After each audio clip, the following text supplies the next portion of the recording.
March 6, 1944, Brooklyn Navy Yard, New York. An induction officer sits behind his desk, processing the latest wave of recruits streaming in to fight the Nazis. He looks up at the next young man in line. Brown hair, medium build, nothing remarkable. The officer asks for his name. The young man hesitates for just a moment, then speaks. Hitler. The officer smirks, thinking it's a joke. Very funny, kid. What's your real name? The recruit doesn't smile. Hitler. William Patrick Hitler. The officer's face goes pale. He stares at the papers, then back at the young man. After a long, uncomfortable silence, he manages to speak. Well then, glad to meet you, Hitler. My name's Hess. The coincidence is almost too perfect. Rudolf Hess, Adolf Hitler's deputy Führer. But this isn't a coincidence. This is real. And the man standing in front of him, bearing the most hated name in the world, is about to join the United States Navy to fight against his own uncle, the dictator who was, at that very moment, ordering the deaths of millions. But how did it come to this? How does a nephew end up on the opposite side of a world war from his uncle? The answer involves blackmail, family secrets, threats of exposing Jewish ancestry, desperate escapes, and a personal letter written directly to President Franklin Roosevelt. This is the story of William Patrick Hitler, the man who blackmailed Adolf Hitler, fled Nazi Germany, and joined the American military to destroy everything his uncle built. Before we go any further, if you're interested in deep, factual World War II stories that most people have never heard, hit that like button and subscribe to the channel. These videos require weeks of research to ensure every detail is accurate, and your support makes it possible to keep bringing you these untold stories. William Patrick Hitler was born on March 12, 1911, in a modest flat at 102 Upper Stanhope Street in the Toxteth district of Liverpool, England. The house was a simple boarding establishment, nothing special, the kind of place where working-class families scraped by. His father was Alois Hitler Jr., the older half-brother of Adolf Hitler. They shared the same father, Alois Hitler Sr., a harsh and brutal man who had beaten both his sons throughout their childhoods. Alois Jr. had fled Austria as a young man to escape his father's tyranny and eventually found himself in Dublin, Ireland, working at the Shelbourne Hotel. The exact nature of his job varies by account. Some sources say he was a kitchen porter, others claim he was a waiter. Either way, he was working service jobs when he met Bridget Dowling in 1909. Bridget was a young Irish woman, just 17 years old, from a respectable Catholic family. The story goes that they met at the Dublin Horse Show, though some accounts say they met at the hotel itself. Alois, then 27, presented himself as something he wasn't. He told Bridget and her father that he was a wealthy Austrian hotelier touring Europe. It was a complete fabrication. He was a poor service worker with no prospects, but he was charming, exotic, and Bridget fell for him. Her family disapproved immediately. They didn't trust this foreign man with his smooth talk and suspicious background, but young love rarely listens to parental warnings. In June 1910, Alois and Bridget eloped to London. They married in a civil ceremony in the Marylebone district, and Bridget's father, furious, threatened to file kidnapping charges against Alois. Eventually, the family reconciled, though the relationship remained strained. The newlyweds moved north to Liverpool, where Alois attempted to make a living. He tried running a small restaurant on Dale Street. It failed. He tried operating a boarding house on Parliament Street. It failed. He tried managing a hotel on Mount Pleasant. That failed too. Everything Alois touched turned to disaster. And as his business ventures collapsed, his true nature emerged. He became violent. He started beating young William just as his own father had beaten him. The cycle of abuse that had defined the Hitler family for generations continued. Bridget watched in horror as her husband transformed from the charming suitor she'd met in Dublin into a brutal, abusive failure. In 1914, when William was just 3 years old, Alois announced he was leaving on a gambling tour of Europe. He walked out the door and never came back. World War I had just begun, and Alois used the conflict as an excuse to abandon his family. He returned to Germany, where he set up a safety razor business that quickly failed, and then bigamously remarried a German woman named Hedwig Heidemann. He started a new family, having a son named Heinz in 1920, and later adopting a daughter whose name was never publicly revealed. Alois sent word to Bridget after the war that he had died. It was a lie. She discovered the truth years later when German authorities charged him with bigamy in 1924. He escaped conviction only because Bridget, showing remarkable mercy considering how he'd treated her, agreed to a legal separation rather than pushing for his prosecution. So, William grew up fatherless in Liverpool, raised by his mother and supported by her family back in Ireland. They were poor. Bridget worked various jobs, cooking, cleaning, doing whatever she could to keep food on the table. William knew his father had abandoned them, knew his father had another family in Germany, knew he was a Hitler, but Germany was far away, and the name meant nothing in 1920s Liverpool. He was just another working-class kid trying to get by. Then came the late 1920s. William was approaching 18 years old, and out of nowhere, his father wrote to Bridget, Alois wanted his son to visit Germany. After more than a decade of silence, after abandoning them without a penny, after faking his own death, Alois Hitler Jr. suddenly wanted to reconnect with the son he'd left behind. Bridget, for reasons that are hard to understand, agreed to let William go. She agreed to the request in 1929, when William was 18. William made his first actual trip to Germany in 1931. Maybe she thought he deserved to know his father. Maybe she hoped Alois had changed. Maybe she just wanted William to see the truth for himself. Whatever her reasoning, William Patrick Hitler was heading to Germany. He was about to meet his father, and he was about to meet his uncle, Adolf Hitler. When William arrived in Germany in the early 1930s, the country was deep in the chaos of the Weimar Republic. The economy was in shambles. Hyperinflation had destroyed people's savings. Political violence filled the streets. And into this mess had risen a former soldier, a failed artist, a man with a gift for rage-filled speeches, and a small but growing political movement. The National Socialist German Workers' Party, the Nazis. And the man leading them was William's uncle, Adolf Hitler. William's father took him to a Nazi party rally. The massive crowds, the torchlight, the pageantry, the chanting. It was unlike anything William had ever seen in Liverpool. And there, at the center of it all, was his uncle. Adolf spotted them in the crowd and invited them backstage after the rally. This was William's first meeting with Uncle Adolf. He later described the encounter in detail. Adolf was intense, his eyes wild, his movements feminine and exaggerated. He spoke rapidly, barely pausing for breath. There was dandruff on his coat. He served them cakes and whipped cream, which William noted was Adolf's favorite dessert. The meeting was brief, cordial, but strange. Adolf autographed a photograph for his nephew. Then William returned to England. Back in Liverpool, William tried to resume his normal life. He'd gotten an apprenticeship as an accountant at a firm called Benham & Sons, but something had changed. People in England were starting to pay attention to what was happening in Germany. The newspapers were full of stories about this Hitler character and his Nazi movement. And when William's employers realized that their young apprentice was Adolf Hitler's nephew, they panicked and fired him. Suddenly, William Patrick Hitler couldn't get work in England. The name that had meant nothing for 18 years was now a liability. He was unemployed, struggling, and stuck. Then came 1933. Adolf Hitler became Chancellor of Germany. The Nazis seized power, and William saw an opportunity. If he couldn't make a living in England because of his name, maybe he could make a living in Germany because of it. His uncle was now one of the most powerful men in Europe. Surely there was something in that for the nephew. So, in 1933, at the age of 22, William Patrick Hitler returned to Germany. This time, he wasn't visiting. He was moving there, and he expected his uncle to take care of him. Adolf did arrange a job for his nephew.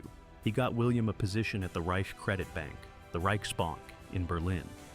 It was a decent job, respectable, but it wasn't what William had in mind.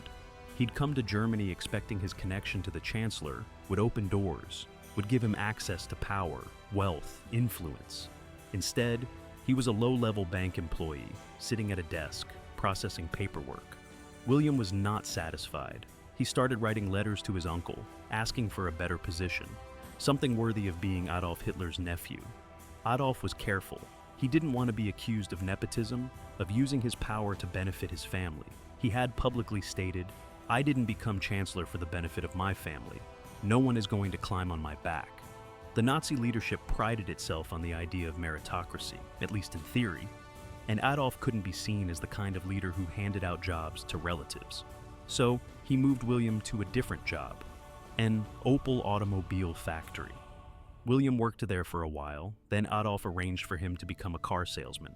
Still nothing impressive, still nothing that matched William's growing sense of entitlement. And here's where William Patrick Hitler made a decision that would define the rest of his life. He decided to blackmail Adolf Hitler. William knew things about the Hitler family that Adolf desperately wanted kept secret. The Hitler family history was murky, confused, full of illegitimate children and uncertain paternity. Adolf's father, Alois Hitler Sr., had been born out of wedlock to a woman named Maria Anna Schicklgruber. For the first 40 years of his life, Alois had used the surname Schicklgruber. Then, in 1876, when Alois was nearly 40, his stepfather, Johann Georg Hiedler, or a variation of that name, was retroactively declared to be his biological father, and Alois changed his surname to Hitler. But there had always been rumors, whispers, questions about who Alois's real father actually was. And one of those rumors involved a Jewish merchant. According to some accounts, Maria Anna Schicklgruber had worked as a cook in the household of a wealthy Jewish family named Frankenberger in Graz, Austria. The rumor claimed that the 19-year-old son of the family had gotten Maria Anna pregnant, and that the Frankenberger family had paid her support money for years to keep the scandal quiet. If this rumor were true, it would mean that Adolf Hitler's paternal grandfather was Jewish. And if Adolf Hitler, the leader of an anti-Semitic political movement that was rapidly gaining power, had Jewish ancestry, it would destroy him. His credibility with his followers would evaporate. His entire political identity was built on racial purity, on the superiority of the Aryan race, on hatred of Jews. If he himself had Jewish blood, the hypocrisy would be devastating. Now, historians have since investigated extensively and found no solid evidence this rumor was true. Most conclude that the Frankenberger story is almost certainly false. But in the 1930s, the rumor existed. People whispered about it, and William Patrick Hitler decided to use it as leverage. He wrote to his uncle. The letters don't survive, but multiple sources document what happened next. William threatened Adolf. Unless his personal circumstances improved, unless he was given a better job, a position worthy of his family connection, he would go to the newspapers. He would tell them about the family secrets. He would spread the rumors about Jewish ancestry. He would sell embarrassing stories about the Hitler family to anyone who would pay. Adolf was furious. He referred to William as "my loathsome nephew." The blackmail put Adolf in an impossible position.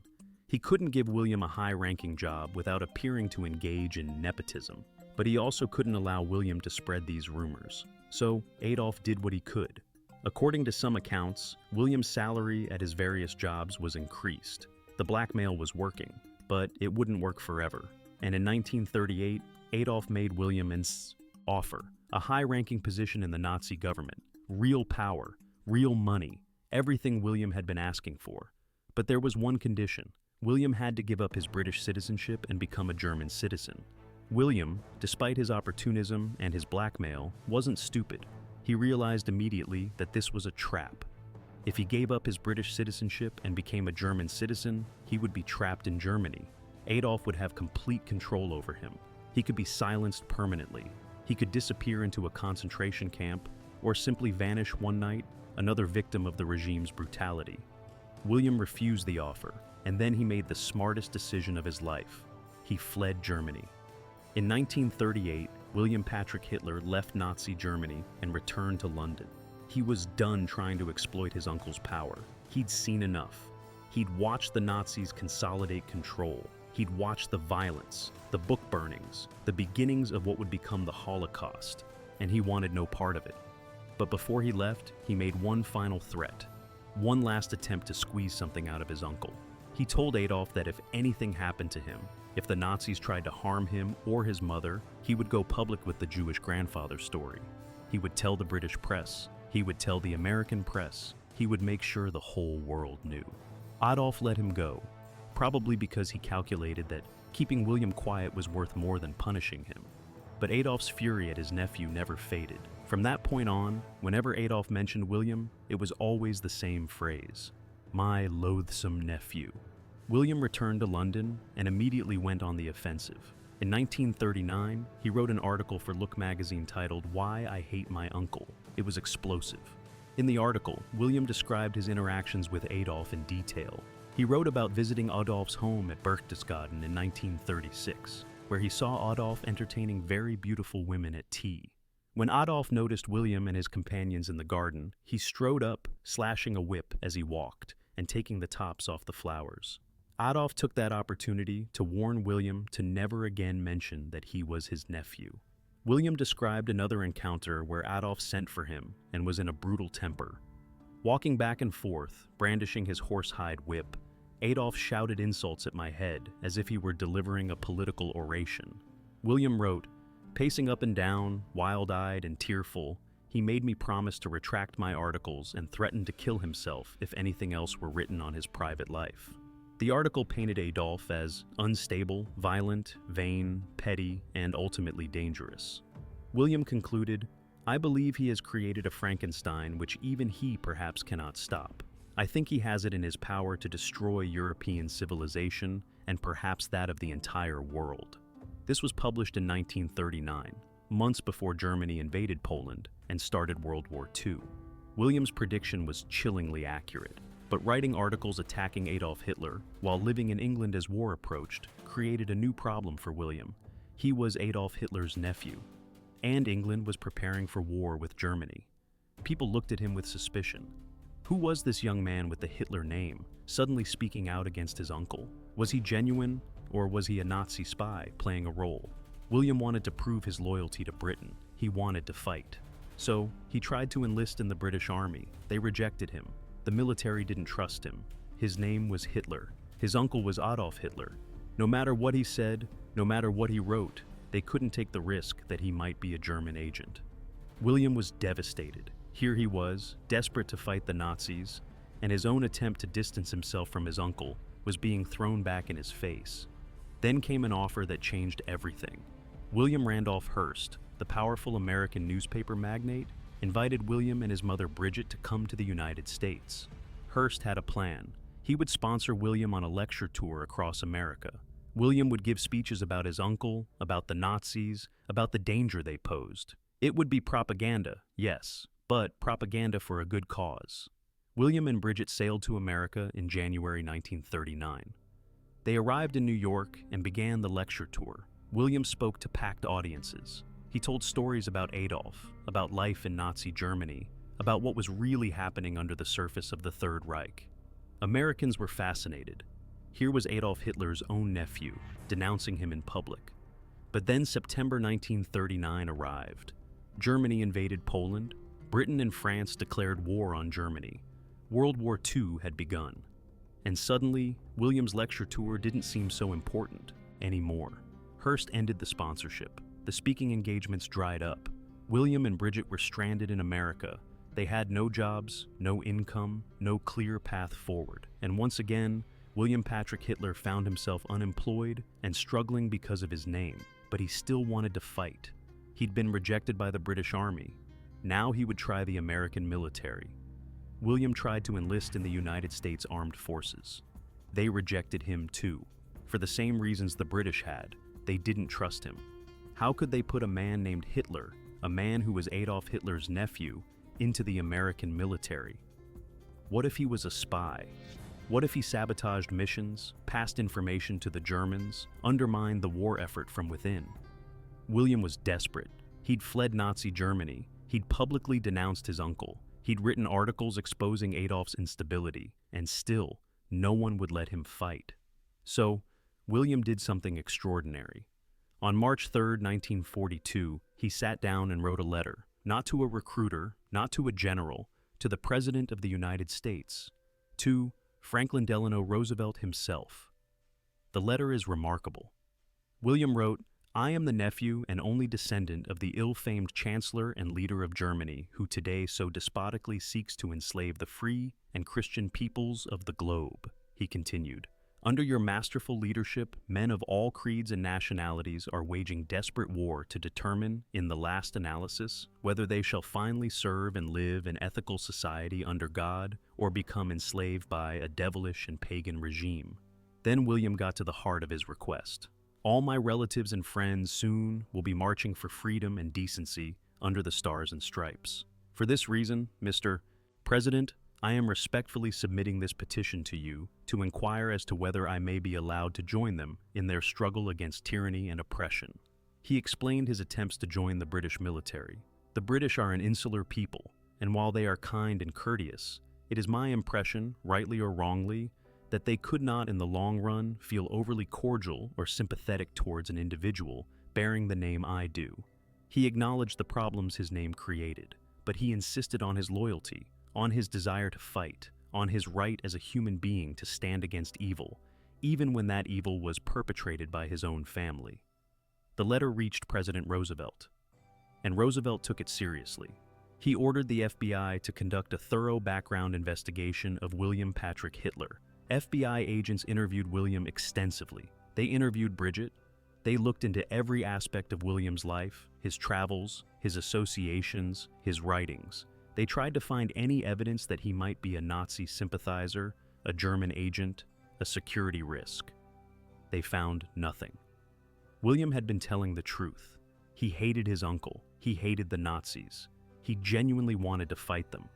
On March 6, 1944, more than 2 years after he'd written his letter to Roosevelt, William Patrick Hitler was approved to join the United States Navy. He relocated to the Sunnyside neighborhood of Queens, New York, and reported for duty.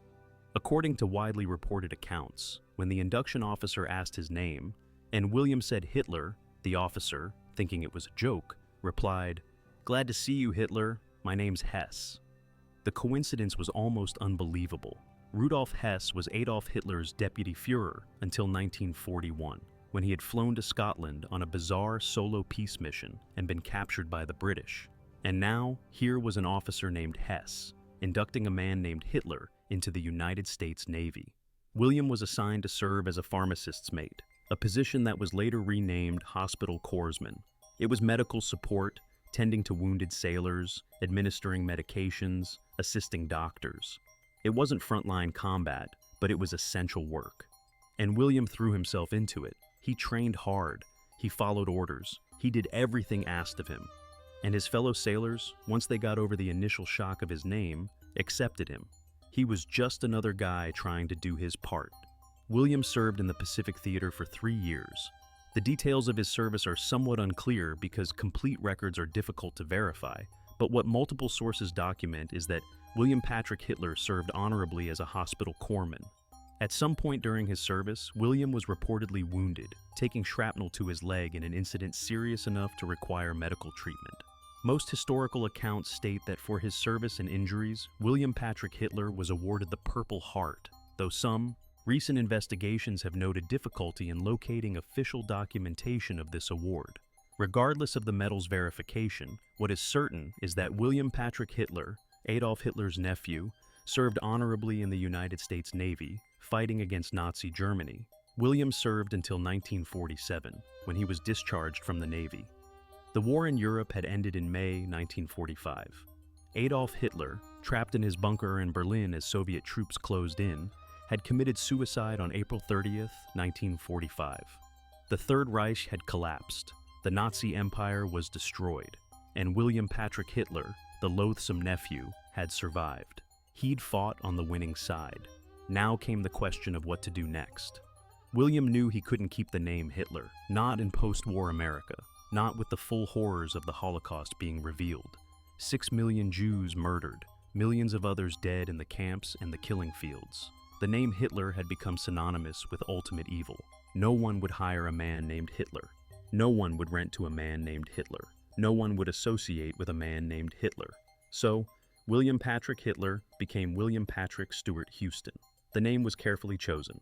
Stewart from his mother's family, and Houston possibly as a nod to Sam Houston, the Texas hero. He was severing himself from the Hitler legacy forever. In 1947, William married Phyllis Jean-Jacques, a woman who had been born in Germany in the mid-1920s.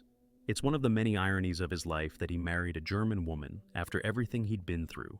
William and Phyllis, along with his mother Bridget, moved to Patchogue on Long Island, New York.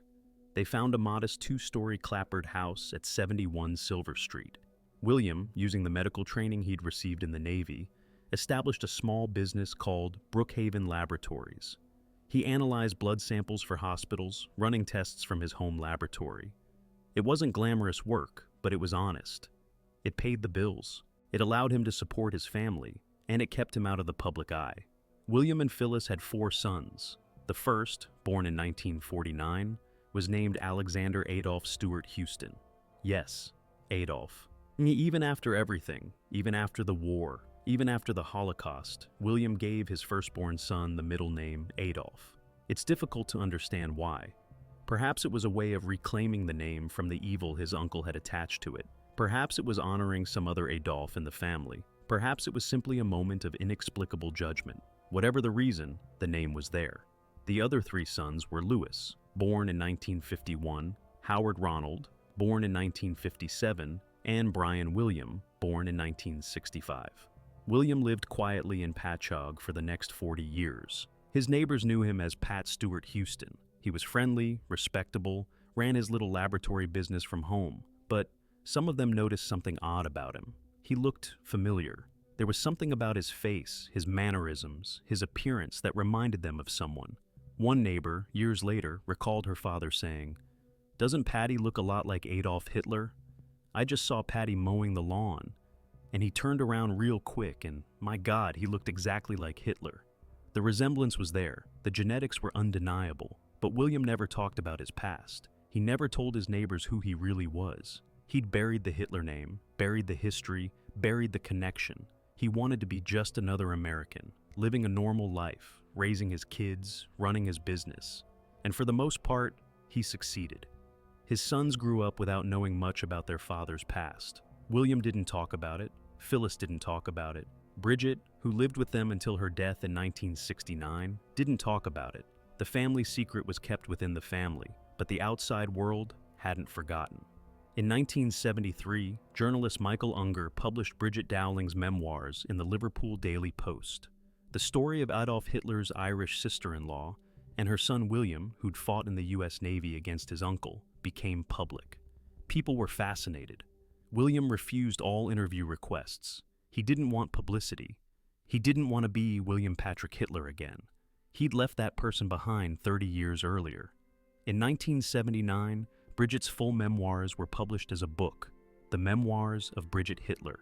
The book made waves. It included Bridget's claim that Adolf Hitler had lived with them in Liverpool from November 1912 to April 1913. Most historians now believe this claim is false, that Bridget either misremembered or fabricated the story, but at the time it generated enormous interest. And once again, reporters came looking for William Patrick Stuart Houston. Once again, he refused to talk. He'd said everything he had to say back in 1939 when he wrote, "Why I Hate My Uncle." He had nothing more to add. On July 14, 1987, William Patrick Stuart Houston died in Patchogue, New York. He was 76 years old. The man who had blackmailed Adolf Hitler, fled Nazi Germany, written to President Roosevelt, joined the US Navy, and spent 40 years living in quiet anonymity on Long Island, was gone. He was buried next to his mother Bridget at Holy Sepulchre Cemetery in Coram, New York. The gravestones bear the name Stuart Houston. No mention of Hitler, no acknowledgement of the extraordinary life he'd lived. But the story doesn't end with William's death, because there were still his 4 sons. And here's where the story takes its final strange turn. None of William's 4 sons ever had children. Alexander, Louis, Howard Ronald, and Brian William Stuart Houston. 4 men, all descendants of the Hitler bloodline, and none of them reproduced. In 2001, journalist David Gardner published a book called The Last of the Hitlers. In it, he speculated that the 4 brothers had made a pact, a verbal agreement never to have children, a conscious decision to end the Hitler bloodline, to ensure that no more Hitlers would ever be born. It was a dramatic claim, and the media ran with it. The idea of the Hitler brothers deliberately choosing to be the last generation, to let the family name die with them, was powerful. It was redemptive. It suggested a final rejection of everything Adolf Hitler had represented.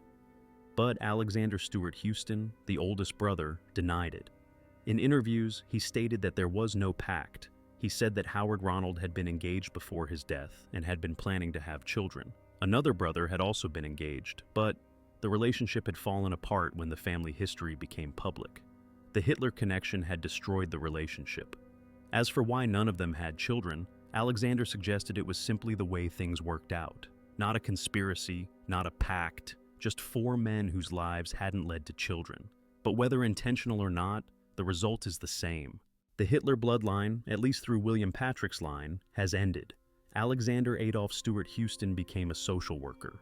Louis and Brian William ran a landscaping business together. Howard Ronald Stuart Houston became a special agent with the Criminal Investigation Division of the IRS. On September 14, 1989, Howard was killed in a car accident on Route 25 in New York. He died in a head-on collision while en route to serve subpoenas for a money laundering investigation. He was buried at Holy Sepulchre Cemetery next to his father and grandmother. As of the most recent reports, 3 of William's sons are still alive. They live quiet lives on Long Island. They don't give interviews. They don't talk about their family history. In 2006, a New York Times reporter tracked them down and tried to interview them. They were polite but firm. They had nothing to say. Their father had spent his life trying to escape the Hitler name. They were honoring that wish. The house at 71 Silver Street in Patchogue, where William lived, still stands. It's just another house on a quiet street. No historical marker. No plaque explaining that this was where Adolf Hitler's nephew lived after the war. The only people who know are the neighbors, and most of them keep the secret because that's what William wanted. Anonymity, normalcy, a life defined by his own choices, not by his uncle's crimes. But we should remember William Patrick Hitler for what he actually did. Not for the sensational parts, not just for the blackmail or the family drama, but for the choice he made when it mattered most. He could have stayed in Germany. He could have kept his mouth shut, played along, benefited from his connection to power. The Nazis would have taken care of him. He would have been wealthy, protected, comfortable. All he had to do was be loyal. But he saw what they were. He saw the violence, the hatred, the beginnings of genocide, and he chose to oppose them. He fled Germany knowing that decision might cost him his life. He wrote articles denouncing his uncle when it would have been far safer to stay silent. He begged for the chance to fight, even when country after country rejected him. And when he finally got that chance, he served honorably for 3 years in the United States Navy. After the war, he could have cashed in on his name. He could have written a book, given interviews, appeared on television, made money from his connection to history. Instead, he changed his name and disappeared into suburban America. He wanted no part of the fame. He just wanted to live his life. That takes a particular kind of strength. The strength to reject your family when they're doing evil. The strength to fight against them even when the whole world doubts your loyalty. The strength to survive, to build a new life, and then to step away from the spotlight when the world wants to put you in it. There's a broader lesson here about family and responsibility. William Patrick Hitler was not responsible for what his uncle did. He didn't choose to be born a Hitler. He didn't choose to have Adolf Hitler as his uncle, but he did choose how he responded to that connection. And he chose resistance. He chose to fight. Not because he was a hero looking for glory, but because he understood that some things are more important than family loyalty. Some things are more important than blood. When your uncle is ordering the murder of millions, when he's plunging the world into war, when he represents everything evil about the human capacity for cruelty, you don't stand by him because he's family. You oppose him. That's what William Patrick Hitler did. He wasn't perfect. His blackmail attempts in the 1930s were opportunistic and selfish. His threats to expose family secrets were motivated by greed, not principle. He wanted money and status, and he was willing to use ugly tactics to get them. But when the stakes became life and death, when the choice was between supporting evil or fighting it, he chose correctly. And then he spent 40 years living quietly, asking for nothing, building a normal life for himself and his children. The story of William Patrick Hitler is ultimately about redemption, about the possibility of breaking free from the sins of your family, about choosing your own path even when that path leads directly into conflict with the people you're supposed to love. His uncle Adolf committed crimes so monstrous that the word genocide had to be coined to describe them. The Holocaust, the mechanized murder of 6 million Jews and millions of others, stands as one of the darkest chapters in human history. Nothing can change that. Nothing can redeem the Hitler name. But William Patrick Hitler tried.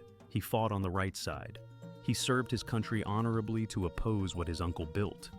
And then he disappeared, choosing anonymity over notoriety, choosing a quiet life over fame. That doesn't erase his uncle's crimes, but it does show that even in families touched by ultimate evil, individuals can still make moral choices. They can still choose resistance over complicity. And sometimes, the most important thing you can do is refuse to profit from evil, refuse to be defined by it, and simply live your life as far from it as possible. Today, the name Hitler belongs to history. The Third Reich is dust. The concentration camps are museums and memorials. The survivors and their descendants carry the memories of what was done. And somewhere on Long Island, the last descendants of William Patrick Hitler, now in their 70s and 60s, live quiet lives, holding fast to the anonymity their father fought so hard to achieve. They are not responsible for what Adolf Hitler did. Neither was their father, but their father chose to fight against it. And in the end, that choice is what defined him. Not the blackmail, not the opportunism, not even the dramatic service in the US Navy, but the fundamental decision to oppose evil, even when that evil came from within his own family. That's the story of William Patrick Hitler, the nephew who blackmailed Adolf Hitler with threats of revealing a Jewish grandfather, who fled Nazi Germany, who wrote to President Roosevelt, who joined the United States Navy, who served honorably for 3 years in the Pacific Theater, who changed his name, who lived quietly for 40 years, and who took the secret of his past to his grave. He was the Hitler who fought against Hitler, and in the end, he helped win. If this story moved you, if you appreciate the deep research and factual accuracy we bring to these World War II histories, please hit that like button and subscribe to the channel. These videos take weeks to verify every detail, and your support allows us to continue bringing you these incredible true stories. Let me know in the comments what other untold stories from World War II you'd like to see covered. Thanks for watching.